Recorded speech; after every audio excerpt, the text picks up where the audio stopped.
लोकसभा अध्यक्ष ओम बिर्ला यांनी लोकसभेमध्ये उपस्थित न राहण्याचा महत्त्वाचा निर्णय घेतलाय। अविश्वास प्रस्तावावर निर्णय होत नाही तोवर अध्यक्षपदाच्या खुर्चीवर न बसण्याचा त्यांनी निर्णय घेतलाय। लोकसभा अध्यक्ष ओम बिर्ला यांच्या विरोधात काँग्रेसकडून अविश्वास प्रस्ताव मांडण्यात आला। लोकसभेमध्ये राहुल गांधींना बोलू दिलं जात नसल्याचा काँग्रेसने आरोप केलेला होता। अविश्वास प्रस्तावावर 118 विरोधी पक्षांच्या खासदारांनी स्वाक्षऱ्या सुद्धा केलेल्या आहेत।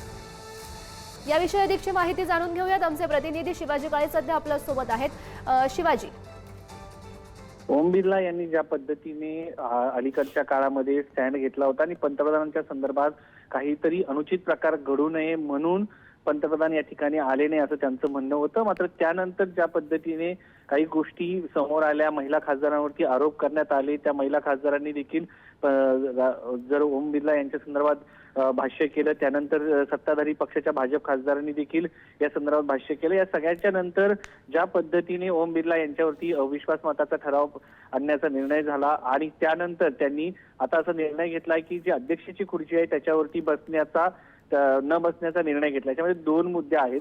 ज्या पद्धतीने ओम बिर्ला यांच्यावरती आरोप झाला होता आणि सभागृह एक शांततेत चालावं या दृष्टिकोनातून हा निर्णय घेण्यात आला असावा आणि त्यानुसार त्यांनी तो निर्णय घेतलेला आहे। दुसरा मुद्दा असा आहे की एक नैतिकतेचा देखील मुद्दा आहे। अलीकडच्या काळामध्ये खूप कमी नेते असतात की जे नैतिकतेने वागतात। लालकृष्ण अडवाणी यांनी देखील आपल्याला माहिती आहे की त्यांच्यावरती आरोप झाल्यानंतर राजीनामा दिला होता। असे अनेक कमी नेते पाहायला मिळतात की जे नैतिकतेने वागतात आणि हा एक नैतिकतेचा मुद्दा आहे। त्या दृष्टिकोनातून देखील त्यांनी हा निर्णय घेतला। त्यामुळे दोन मुद्दे पाहायला मिळतात। एक सभागृह व्यवस्थित चालावं, त्यांच्यावरती आरोप झालेले आहेत त्या दृष्टिकोनातून, आणि सभागृह शांततेत चालावं यासाठी हा तोडगा काढण्यात आलाय का, दुसरा म्हणजे नैतिकतेचा। नक्कीच शिवाजी, खरं तर या आता निर्णयाचे राजकीय पडसाद काय उमटतात हे बघणं महत्त्वाचं असेल। धन्यवाद दिलेल्या सगळ्या सविस्तर माहितीसाठी।